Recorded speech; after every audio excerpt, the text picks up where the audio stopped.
do today in this hour together. We're going to talk about some of the challenges that differentiating the PTP from the QME uh, brings up to claims and attorneys. We're going to talk about the different roles and opinions and why they're different. And then we're going to differentiate those perspectives and understand why they differ. So that's where we're going with this. Here's a little example that I wrote up. John Smith has been injured at work, injured his lower back. He's been out of work for 2 years, so he's used up his TD. His treating doctor all of a sudden refers him to a pain specialist who recommends various interventions and states he's not yet PNS because the pain doctor hasn't done his thing yet. And then he gets to see a QME orthopedist who says, he's PNS. It's 2 years, not a lot's happening. Time to move on. So we're going to come back to this, and we'll be asking you to answer this question in a little bit. So let's talk about, your work life and challenges you face daily in the claims arena. So you get, and we're going to make an assumption here, by the way, that we've got ethical, competent reporters, physicians reporting. I know that's not always the case, but we're going to start from that. So the treating physician says this patient needs continued treatment and disability. They're not PNS. The medical legal evaluation says, patient's not in the MMI, but they can return to work. And one of the points I'm going to make here, and then I'll ask Dr. Das to chime in, is this doesn't mean there's bias or incompetence on either the PTP or the medical legal evaluator. It really is they serve different roles, and that's what we're going to talk about, different ways of evaluating and different professional contexts. Before I move on, Dr. Das, any thoughts? Just wanted to kind of also point out kind of the difference between prophylactic and capacity work restrictions, where the treating physician and the med legal evaluator are both correct in the context that they're looking at the injury, and we can discuss that a little bit later. Okay, well, let's move on to our next slide. So let's try to distinguish between the treating doctor and the medical legal evaluator. So in our treating practice, we're trying really hard to get people back to work, help them recover and heal. We have a therapeutic relationship, a relationship of trust. We serve as a patient advocate, and we have this perspective which goes on for months or even years, so it's longitudinal. Now let's say that rather than being a treating doctor, I'm seeing someone as a QME or an AME. So there's no patient relationship, no doctor-patient relationship. I'm supposed to be neutral. Now, we all know that's not always true, but we're going to talk some more about that. While I may see this injured worker again, very often I don't, and it's really just that day, that single snapshot. And I have a goal. I'm supposed to help write a PNS report, resolve disputes, and analyze the case from a medical legal perspective. These roles of the two different sides, the PTP and the medical legal evaluator, as I've said already, lead to different conclusions often, but because they serve different purposes. Dr. Das, do you want to add anything to that? I just wanted to add to what Dr. Feinberg said and talk about being emotionally invested in the recovery of that patient. When you have that therapeutic trust, as a physician, we're trained to not give up. And even, and from my perspective, sometimes I can look at my treatment from the perspective of a medical legal evaluator and say, wow, this person should have been finished a long time ago, etc.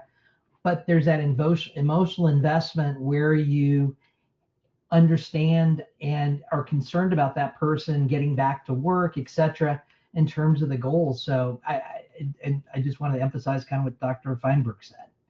Again, we're giving you a very positive perspective. We do have some slides which are not so pleasant, but we'll get to those. So we've kind of covered some of this. As a treater, I'm supposed to provide the best care possible, follow the MTUS, help the patient recover. I'm supposed to document treatment progress. And it is my job to advocate for my patient. I'm supposed to manage their disability status. I'm supposed to communicate with you, the attorneys, about the case. Now, if I'm the AME, I'm really supposed to address the questions I'm asked. I'm really not supposed to go out of my space, so to speak. And I put the word neutral in quotes because there really is no such thing, because we all have biases. We'll talk more about that. But I am supposed to, rather than prolong things, if appropriate, and I understand what MMI means, provide an opinion about that. I'm supposed to deal with disputed issues. That happens all the time, where one attorney tells me one thing and the other attorney has an opposite opinion. There are different body parts that are accepted, not accepted. And I'm supposed to know the labor code from a medical legal perspective and address it. Let's talk about incentives, because I'm a big believer that incentives drive behaviors. So what motivates the treating physician?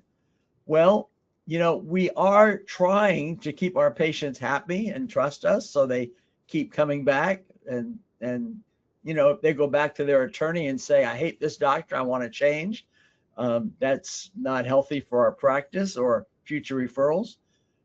But at the same time, we want the MPN not to throw us out, the medical provider network. We want the employer to want their employees to come to us. And frankly, we want to sustain our practice revenue. We'll talk more about that later.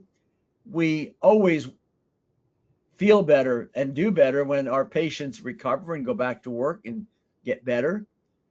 And we are constantly having to balance the expectations of the patient, the employer, the insurer. Everyone kind of has a different perspective. So the reason I put this slide in here is I want to reemphasize that these incentives are not inherently corrupt. They're the normal operating constraints of running a medical practice.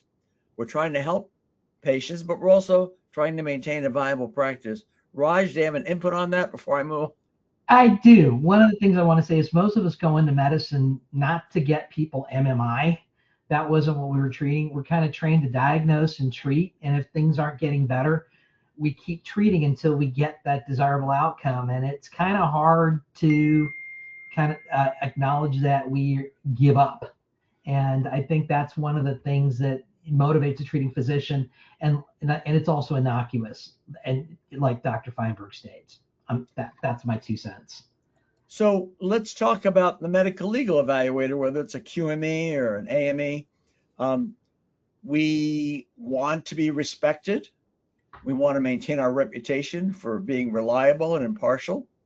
I know you don't always feel that way, but that is really, we want repeat business. As there are more and more QMEs coming in the system, there are fewer evaluations per doctor, so we want people to use us. We want to provide reports that are acceptable to both litigating parties without upsetting anyone, but at the same time, we are supposed to tell it like it is. We want people to realize that we have expertise in a specific area, and that's why they send people to us. Once again, we want more referrals from all the concerned parties. We want our reports to be rigorous, defensible. We want to meet medical legal standards. And again, we'd like to stay in business and have people send us more referrals. Now, these incentives do drive professional integrity. And ultimately, what it means is that if we're reliable and thorough and we give defensible opinions, we're going to be used again. Raj, anything to add to that? Nothing. And I think that's a very well stated slide. So how does the examination setting affect the findings?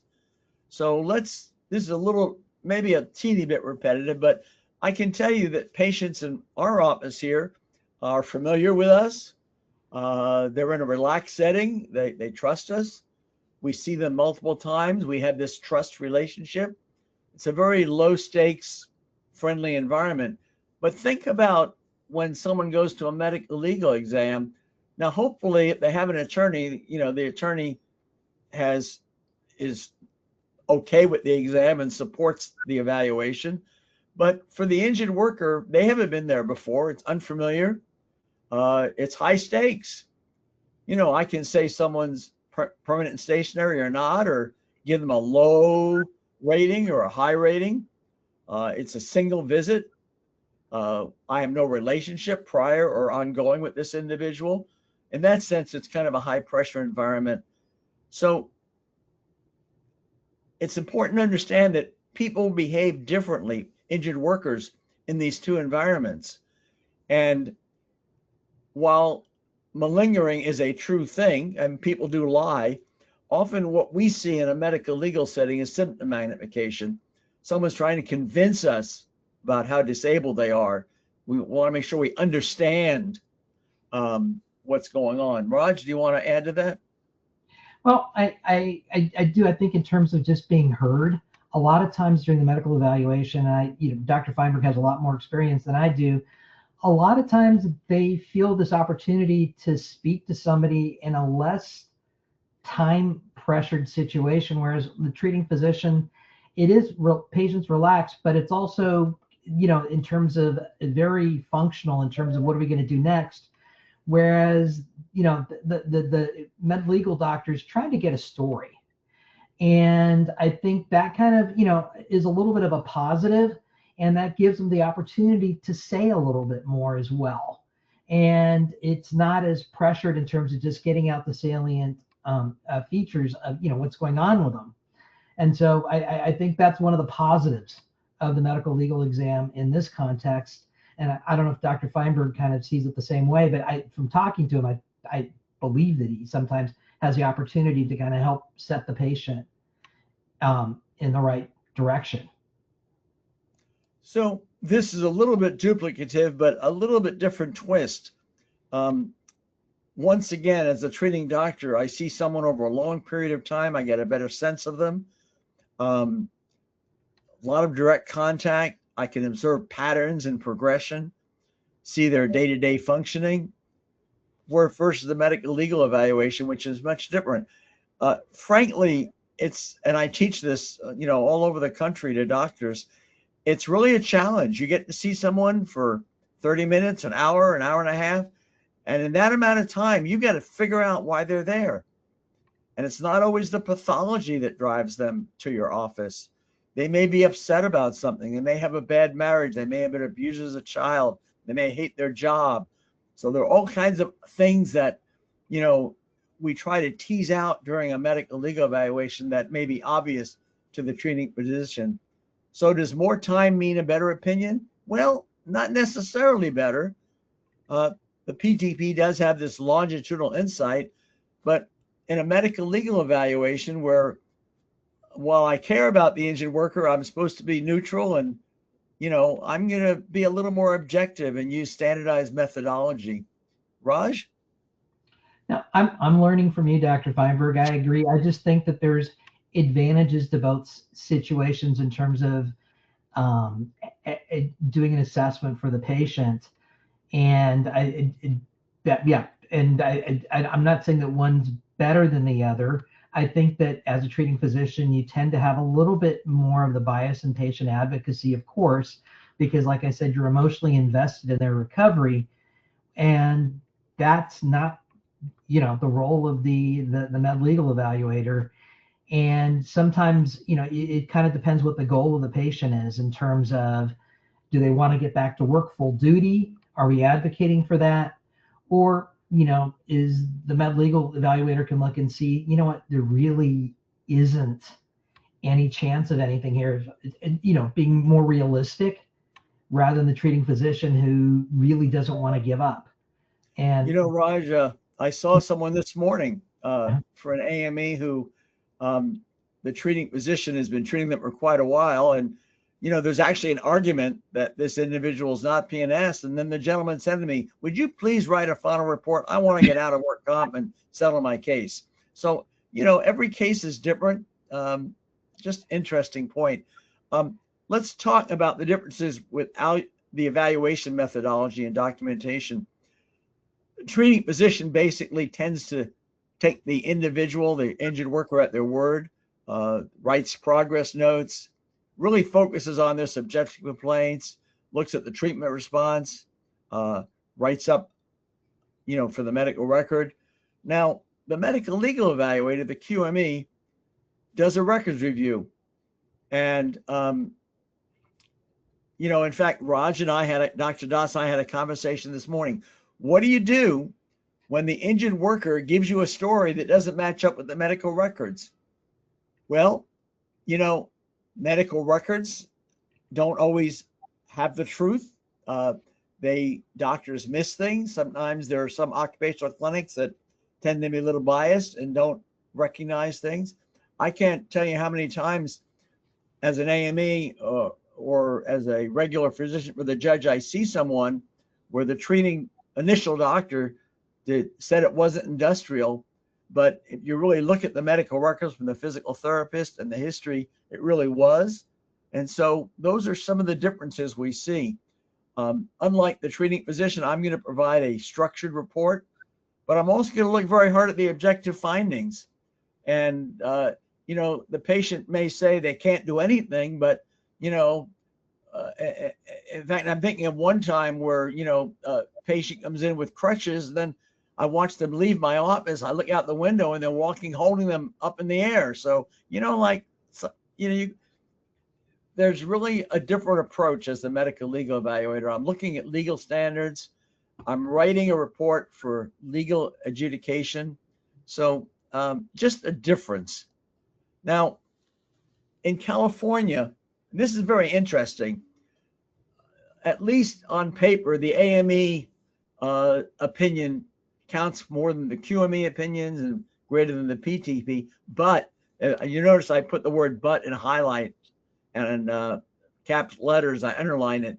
The judge is really the finder of arbitrator, and if the PTP writes a better report, and you've got a QME that has no idea what they're doing, the PTP's report will be the one that's accepted by the judge.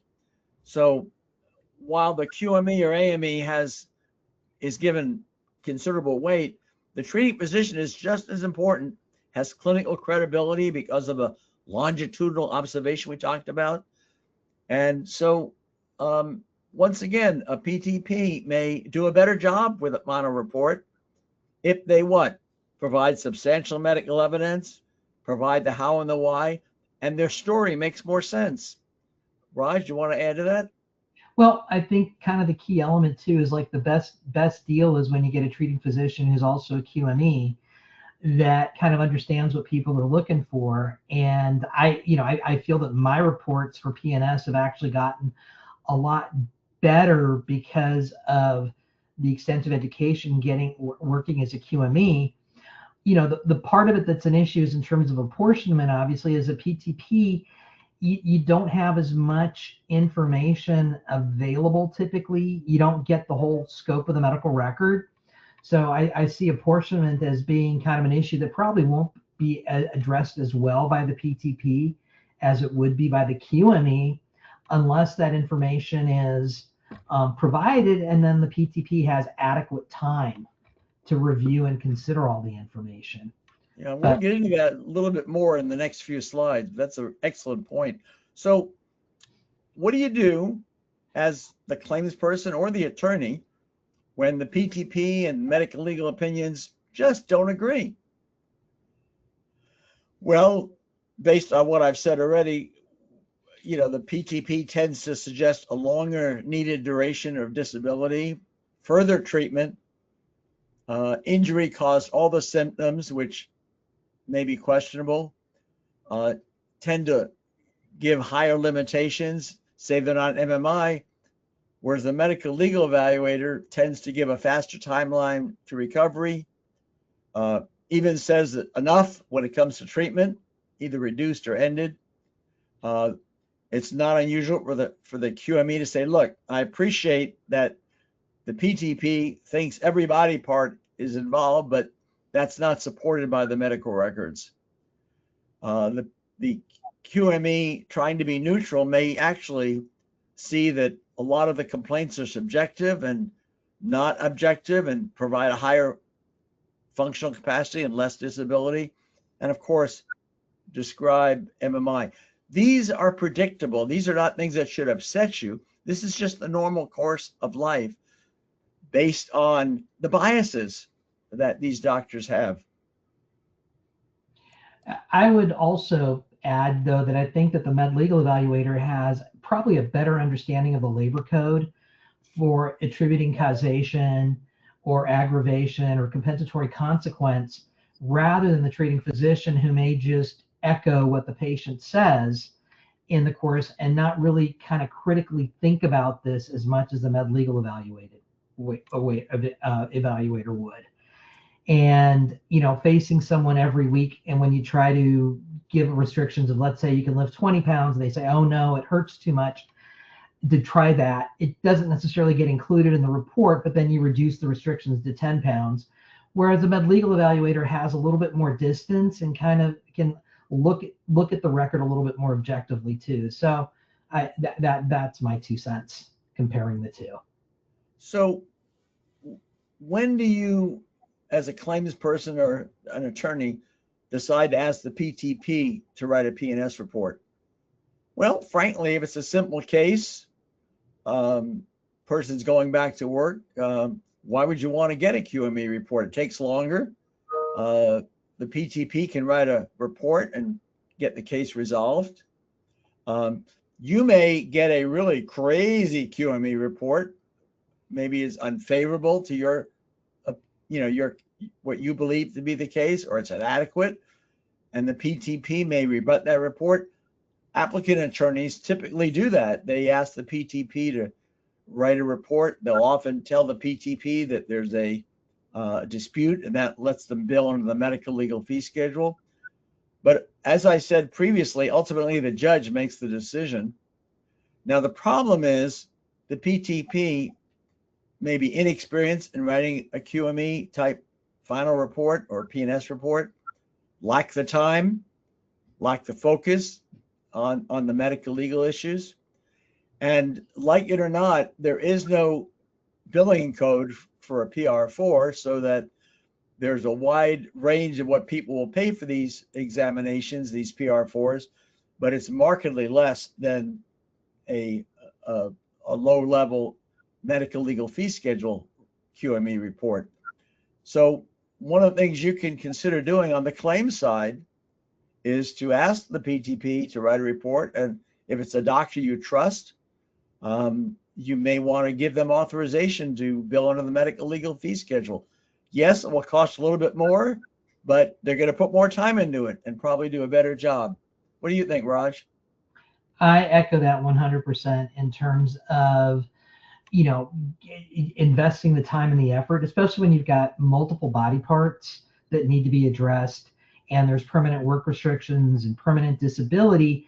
It gets complicated as the PTP to kind of address everything. And if there's a history of prior injuries and they're aware of it and it's in a record, if you're thinking about someone who works for an employer, is an employed physician, there's not as much incentive to do those things. So that might be a situation where you'd go for a QME. But if someone's, where they're in private practice, etc., that can be an incentive. And I think you'll get something that's more useful a lot of times. If you're happy with the treatment the PTP has provided, you're probably going to be happier with the report. Like Dr.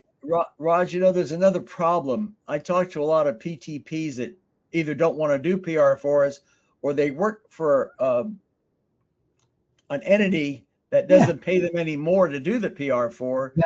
So it's easier to just say no, or they're done so quickly that they're not high quality. So I know for many claims people, it kind of doesn't sound good, but you kind of pay for what you get. So telling the treating doctor that you're respectful of their opinion and will support them billing under the medical legal fee schedule, even if there's not a dispute, I think that may or may not be okay, but that's my 2 cents on that. Let's move on. Let's talk about the primary treating physician report red flags. What are signs of poor quality or potential bias? Well, if the opinions are based totally on what the patient says with no physical findings or testing, there's one. If they don't follow the treatment guidelines, the MTUS, for instance, the person gets injured or there's an immediate request for some major procedure and there's never been any conservative care. When there's unexplained delayed recovery, why has it been months and the person's not back to work? And why isn't it clarified why that's the case? Characterizing injury as a cause completely unrelated to the symptoms. Minimal documentation, brief note taking. I know that everyone listening to this call knows how bad medical record keeping has gotten with electronic medical records. You know, everyone on this call is used to getting a 12-page report, 99% of which is a repeat from the previous report. And I can tell you, as someone who reads a lot of medical records, I have to really dig to find what's new, what's different, what's relevant. So what can you do? You can request clarification. You can, you know, the doctors all for free have access to the MTUS. If you're familiar with it yourself, you can point out, your UR will point out that they haven't met those criteria, or you can get a second opinion from a medical legal evaluator. Anything to add, Raj, before I move on? Yeah, just one thing in terms of flatline of worker status and work restrictions, I think kind of like the unexplained delayed recovery, but a lot of the issues are if the restrictions are kind of flatlining, that's something where you might want to trigger you in terms of looking at, like Dr. Feinberg says, the QME, and also kind of look at the employer too in terms of whether they make an effort to accommodate the work restrictions. Because a lot of times, if there's no incentive to change work status, it won't be changed if there's always a perception that the employer will not accommodate. And a lot of times the physician gets that information from the patient. So communication with the PTP about, you know, in terms of are there additional, you know, options available that maybe will allow the patient to return to the workplace, because I think the emphasis should be on return to work. And hopefully that's kind of a focus of the reports when you're reading them. You know, Raj, now's not the time, but perhaps we'll be invited back to give a talk about friction points and solutions. There's so many things in our system that don't work right. And frankly, all the parties have some contribution to that. But another day, another time. Let's move on of red flags for the medical legal reports. Cherry pick medical records. The doctor clearly has a bias, finds something they like in the records, omits something that's contradictory even though it's there. Don't you just love a report that's boilerplate from a doctor, which, you know, has minimal case-specific analysis and it all looks like someone pushed a button? No reasoning, no how and why. Physical examination inadequate. How many times do I see, not so much in medical legal reporting, but you know, a Zoom or a telemedicine physical examination that couldn't have possibly be done by telemedicine. And of course, you know, spelling and grammar errors are unacceptable, but very common. So request supplemental report if you're unhappy with what you've gotten, ask for clarification, or once again, consider getting a second opinion or a QME or an AME. Raj, before I move on, anything else? I just, you know, I had a lot of experience working with employers and carriers for doing medical case management. And one of the things I'd like to emphasize what Dr. Feinberg emphasized about minimal case-specific analysis. And even if the analysis is not necessarily what you would find favorable per se, look for the analysis, because that is what's going to lead to better decisions later on. And the analysis will drive the outcome as opposed to the outcome driving the analysis. So that's my little, you know. So now we're going to get into some heavier duty stuff. Let's look at other reasons for disparity in opinions. And seriously, this is an hour or half day topic by itself. We're going to cover in just a few minutes. For better terminology, I'm calling it the 80-20 rule, or maybe 90-20. Look, there are some cases that are just simple and straightforward. They don't give us a lot of grief. They go back to work. They get settled quickly. There's a minor injury. Either they get better completely or there's minimal, you know, PD. And frankly, in these situations, there's not much disparity between the physician evaluators. But let's look at more complex, high dollar cases. I have 3 bullet points here. First of all, medical comorbidities. A diabetic, 350-pound, 40-year-old man or woman is in a different place than a 20-year-old who's of average weight. We know that diabetics with shoulder problems don't heal as well as those without diabetes. We know that someone who weighs 350 pounds and is 5'4", who has a spine problem, is going to be different to treat than someone who is of average weight. So medical comorbidities, and while I realize that from a claims perspective, maybe that's not, you're not doctors or that's not your area of expertise, but when you've got a claim, when someone's got 8 different medical comorbidities from sleep apnea to obesity to diabetes to hypertension, that should be a little red flag in your mind about problems to come. And then again, you know, the minute the doctor says neuropathic pain or complex regional pain syndrome, you should be starting to get worried about that case. And is the right doctor treating them? And are they going to get better? Are they going to get back to work? And then the real elephant in the room is this third bullet point, delayed recovery factors. I could talk all day about this, and obviously I'm not, but injured workers who have, as children, had adverse childhood experiences, physical, sexual, emotional abuse, abandonment, people, they may be decent people, but they may have a borderline personality disorder or a history of depression and anxiety. They're going to react differently when they're injured at work. And there's a third category, you know, and I always really, you know, one of the first questions I ask is, do you want to go back to work? And just yes is not the right answer. I'm really trying to figure out what this is about. You know, if I see a safety officer, the great majority want to go back to work. But if they're 60 years old and they're really in a retirement mode, I'm not going to force them back to work because that's not going to work, whether I'm a treating doctor or a medical legal evaluator. So, you know, some people just don't want to go back to work. And when you recognize that, it really changes how you approach them. So what's the answer? Do your due diligence. Put aside whatever biases you have. Know the case. Do you need some special expertise from someone? Raj, that's a topic we can talk about for hours, but do you have a short addition to it? I have a short. One of the things that one of the pearls I picked up is that there's always excuses about why they can't go back to work, even though there's a lot of reported motivation to go back to work. I take that at face value when there's always an excuse not to. That tells me where the treatment goes. And also just remember the complexity of the case. A lot of times it's not this objective findings that cause the issues or need the time. It's the soft issues that Dr. Feinberg mentions here that take most of the time and are the reason that these cases are complicated. All the injections, surgeries, procedures, medications isn't going to help someone who has a medical problem, but the real problem is they don't want to go back to work. They're unhappy. They got a bad marriage. They're depressed. So, you know, that's my bias and I'm expressing it to you, but that's 55 years of experience.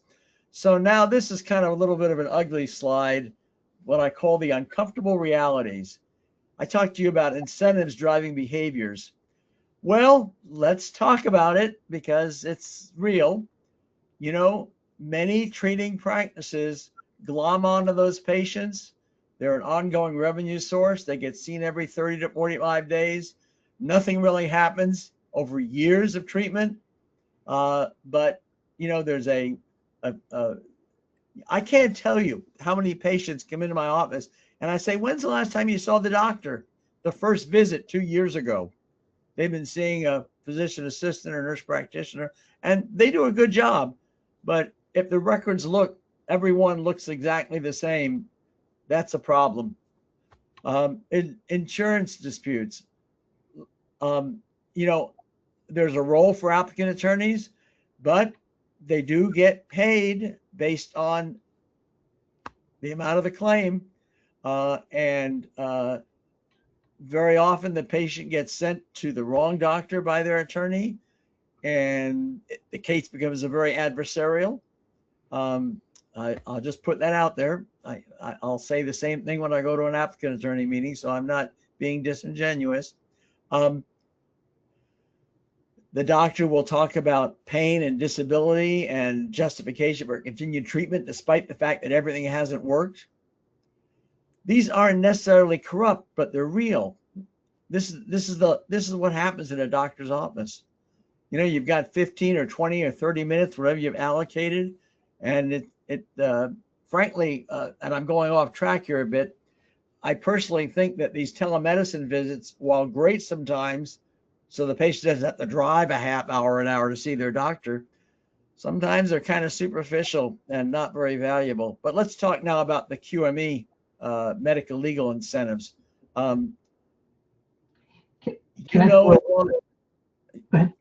You know as well as I do that patient selection, doctor selection is often based on a bias.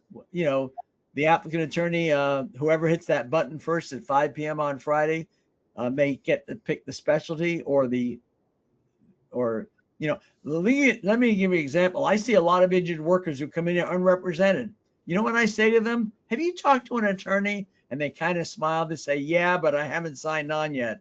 I said, who told you to come see me? The attorney. It was, you know, off a list of 3 for a QME. But you know, many attorneys will have their own special doctors they use if they can get them, who write very favorable applicant reports. The same is true on the defense side. You know, you're going to get more referrals from the defense if you write a defense-friendly report. They have control. The same is true for applicants. This is structural. It's not misconduct, but it does matter. So choose wisely. Both systems create incentives, structures that influence opinion, and your job is to weigh these and recommend them. You know, many of your companies you work for or you yourself tend to stay away from AMEs thinking they split the baby, but in fact, they get cases resolved. And I'd like to tell you, there have been lots of times where I've been an AME and said no injury, no disability, or great disability. And I just try to, and hopefully most AMEs try to say it like it is and to provide a rational report. Raj, you want to chime in here? Dude, one thing I just wanted to kind of take a different perspective in terms of the role of the treating physician in recovery. And yeah, there are some quality issues, but one big quality issue also is that, you know, 20 years ago when I started, I used to be able to say, I want to go to this physical therapist, and I want to refer to this specific orthopedic surgeon, etc. And I had a sense of control and I had an expectation. Now when I make a referral, I don't know if that some person is in the plan or not in the plan, and it can get diverted from the doctor that I want to a different doctor or a different therapy place. And so there's an element of control that's gone from from the primary treating physician that influences and impacts recovery, that I don't think gets addressed as much as well. And it's something that the doctors in the system have no control of. Well, let me expand on that. I know we're running a little short on time, but the same is true for imaging studies. You know, I'd like to pick I've given up on it, but I'd like to know where the MRI is done. I may want a higher Tesla MRI, which gives a better picture, but I have no control over that or who reads it. And unfortunately, they usually go to the lowest bidder. But once again, I'll get off my pony there and move on. So let's go back to the story about John Smith. Back injury. He's used up his temporary disability. Pain specialist is suggesting all these spine invasive interventions. QME orthopedist says he's PNS, which is true. I don't know that there is a truth here. I tend to think that if I was the AME on this case, if I believed he'd had inadequate medical care all along, I might well agree that he's not PNS. But in most cases, after 2 years, it's time to close the door and leave the interventions to future medical care. That's just my bias. Any input there, Raj? Well, I think what we're talking about is pain, which is a very subjective state. And these spine invasive interventions are typically to try to address person's pain and its tolerance. And I always look at it in terms of what's the long-term outcome for these individuals. So if there's something that's quick and easy for them to get better and resolve the pain, I'm all for additional treatment. But if it's come down to tolerance for pain and we're looking at someone who is not going to be able to tolerate the pain in the future, I think we're looking at stuff that can be palliative maybe to help them, but it's not going to improve their function. That's my perspective. So here's our last story about Maria. She's 42, a young woman, works at a warehouse. She injured her low back lifting a heavy box. She's been treating for 8 months. She tells her treating doctor that she has ongoing pain. The physical therapist, after all this time, says she's making slow progress. So the PTP says, modified work, ongoing PT, let's send to the pain doctor. Maybe needs 3 to 4 more months of treatment before returning to full duty. And then we get to the medical legal evaluator. Well, it's a short exam because there's not much to examine. Mild range of motion limitations, no evidence of inflammation. The initial MRI is no worse than the initial MRI. The patient needs to move about pretty normally. The physical examination is not remarkable. Patient's MMI should go back to full duty work. So the PTP is emphasizing subjective pain and slow improvement, while the medical legal evaluation emphasizes a lack of findings. So who's right? So Raj, why don't you go over this slide a little bit?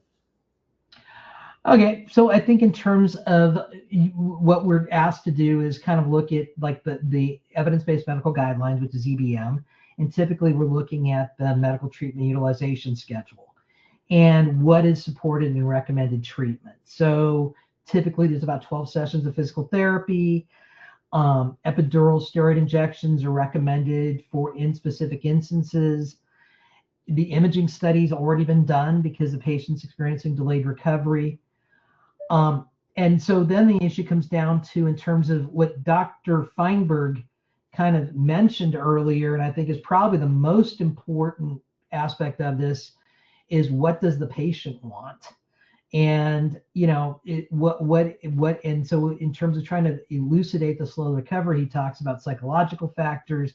Are there things that have not been adequately addressed by the primary treating physician? And can the QME give some guidance about what would make a difference? And so the issue, in terms of the physical exam, if there's something concrete and obvious, maybe there's something there, but not from this one. So I kind of look in terms of what the patient's tolerance for pain is, and what are the things that we can do, and what has been done in the past to improve that patient's tolerance or reduce pain.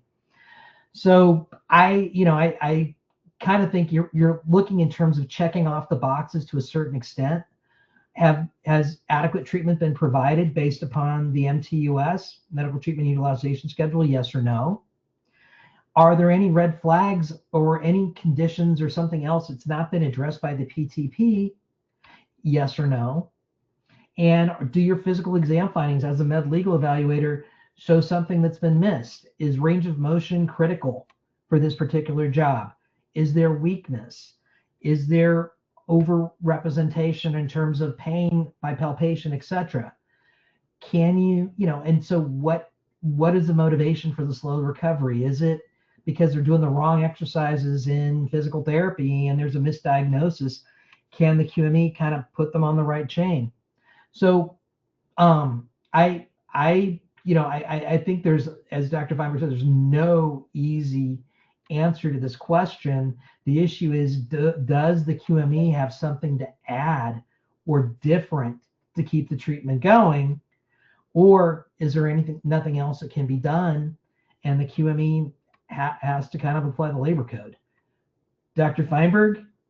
So let's do the last few slides so we leave some time for questions.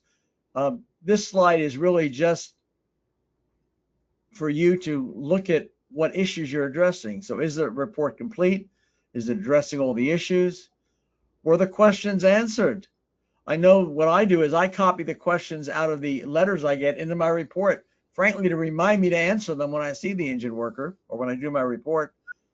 And as Dr. Doss pointed out, are the objective findings there, or evidence-based guidelines being followed? Is there consistency between the history of the exam and the conclusions? Are there red flags? Have the issues been addressed? Causation, apportionment, MMI. You know, the role of the claims person and the attorney is critical. The analysis of, you know, not just deferring, but actually making an informed decision about, is this a report we want to go with? Now, what do you do when conflicts exist? What do you do? Well, you check both reports against any red flags. You compare the methodology. Sometimes you may ask the PTP to respond to the QME report or vice versa. You may want to get another evaluation. You know, you may, in your charting, actually document that you have conflicted opinions. So what can you do to get a better P&S report? Well, I'm gonna have to be careful I don't go on for a long time here, but I can't tell you how frustrated I am when I don't have an advocacy letter, I don't have any medical records or adequate medical records, and it actually ends up costing the system a lot more because the patient, then we have supplemental reports, depositions, reevaluations. This has become a very common problem because of the cost per page of medical legal reports. Whole nother topic. But for me to have a complete picture before examining the injured worker is critical.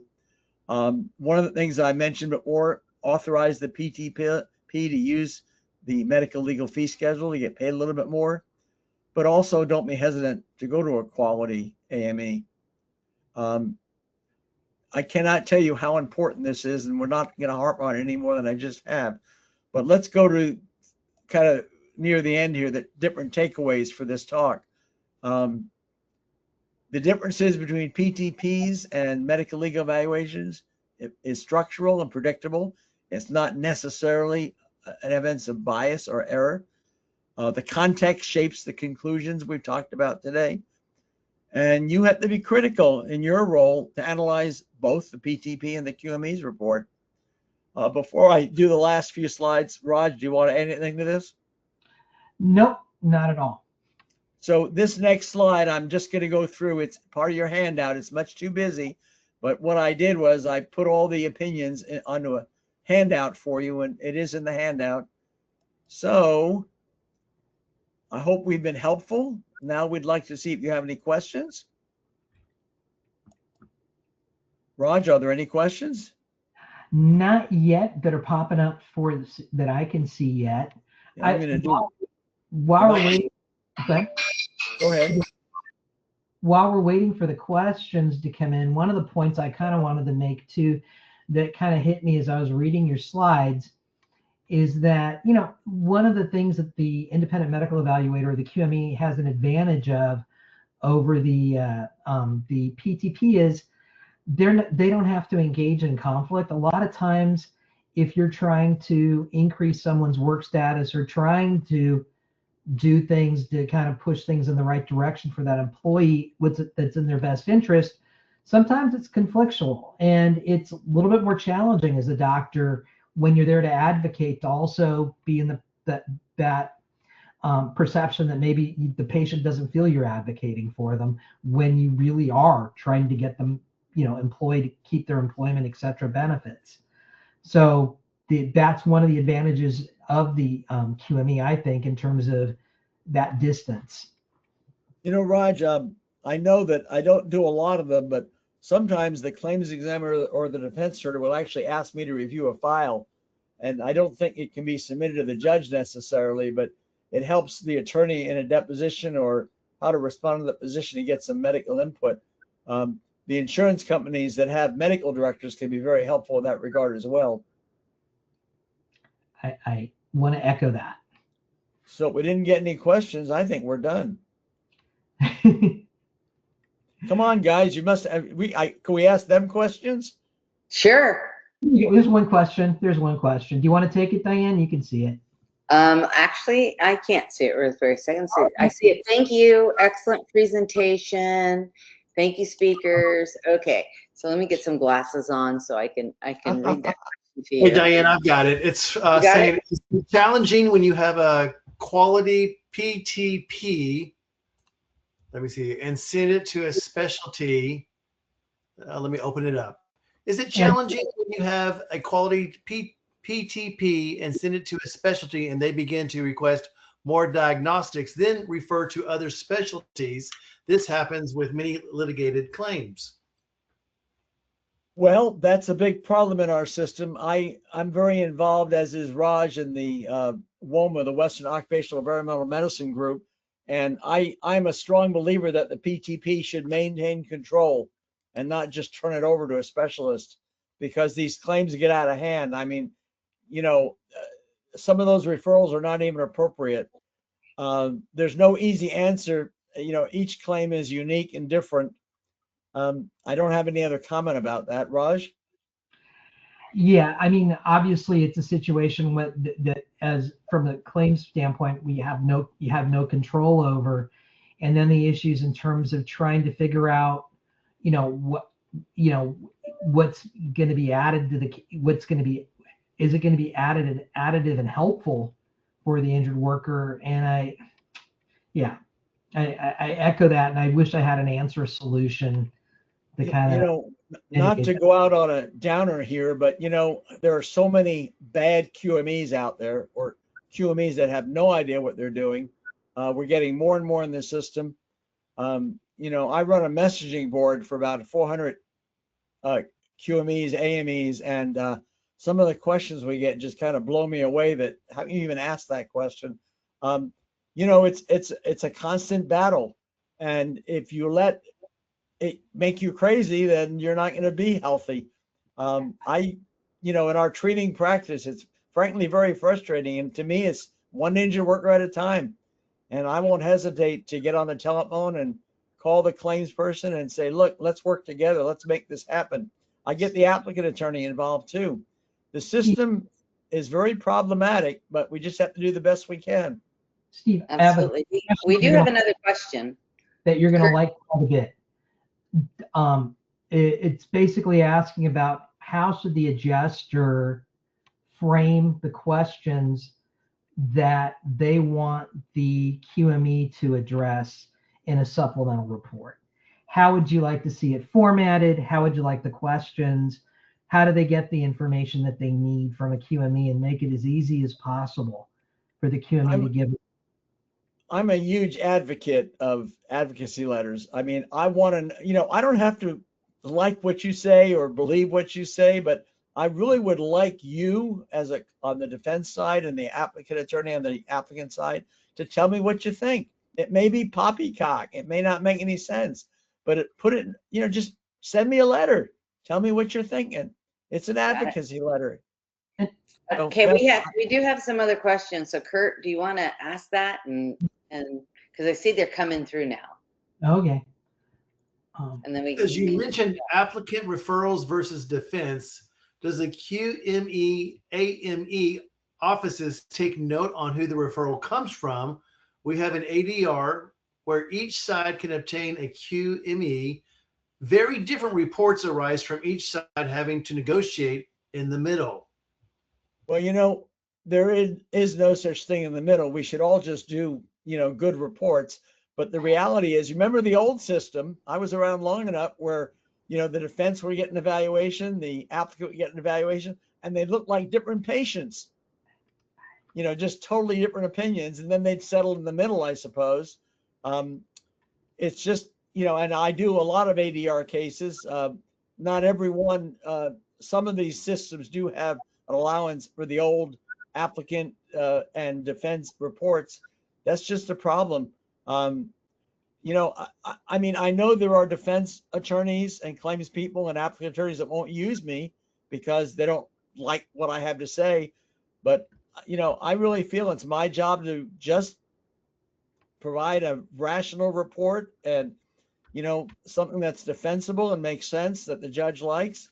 I think the biggest compliment people like myself get are judge designated what are called regular position reports. I know I do 2 or 3 of those a month. And to me, that means everybody's fighting and the judge says, wait, let's just get one person to figure this out. So I don't know if I answered that or not, but that's my response. Okay. Kurt, do we have something? Some of these are jumping in, so let me see if I can grab what I see. Hello. Unfortunately, I have seen that a PMR just recommends medication management, and most of the time, this is not what the injured worker wants. Maybe more of a statement there. Well, the injured worker doesn't get to decide, but the doctor should be the one deciding and making recommendations. But the injured worker has a right to say no to things. We had a big discussion on our discussion board this morning about what do you do when an injured worker uses treatment? Does that change, the apportionment or the disability? And the answer is no. You're allowed to say no to something. So, I'll just reiterate, treating injured workers with respect and dignity and doing an honest job would make, if we all did that, we'd have a much better system. So I think this goes along with that last question. It says, I appreciate your opinion. How would you address when you see a malingering, but yet there is no specific treatment to cure the issue? Well, malingering is not a medical diagnosis. A malingerer is a liar. An example would be someone who comes in to see me in a wheelchair, and then I happen to look out the window and I see them running down to catch a train, literally running on their feet. So, liars don't count.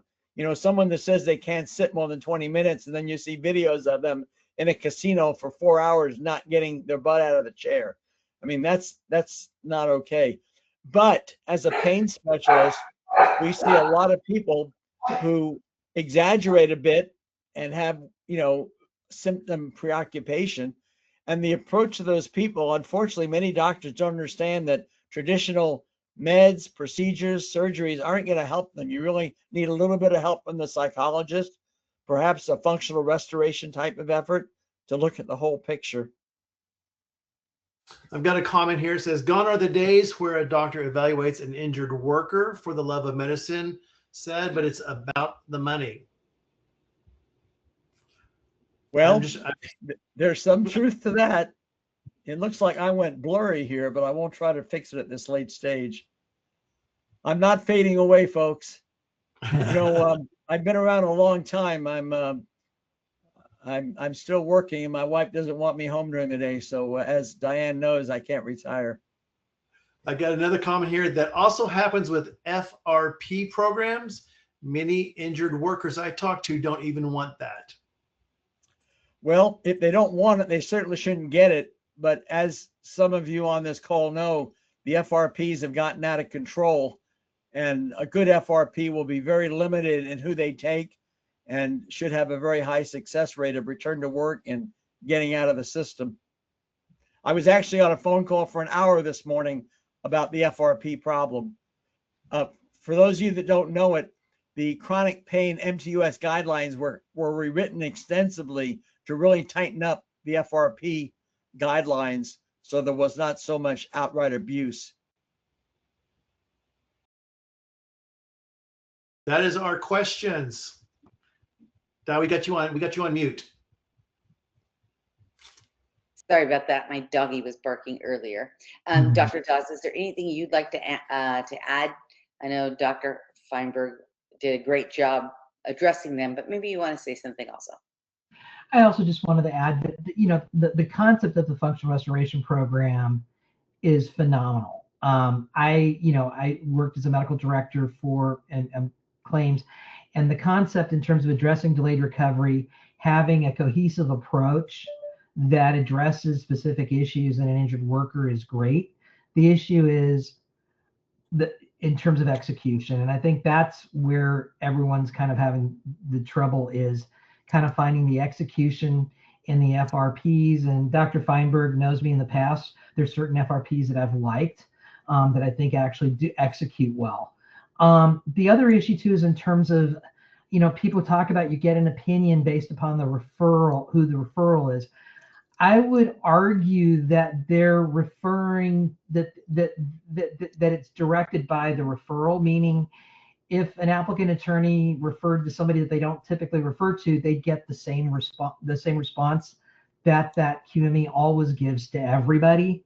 And so it's more of the cherry picking of the provider for the opinion rather than the QME gives an opinion to satisfy the referral. I don't know if Dr. Feinberg would agree with me on that, but I think that's kind of my perception.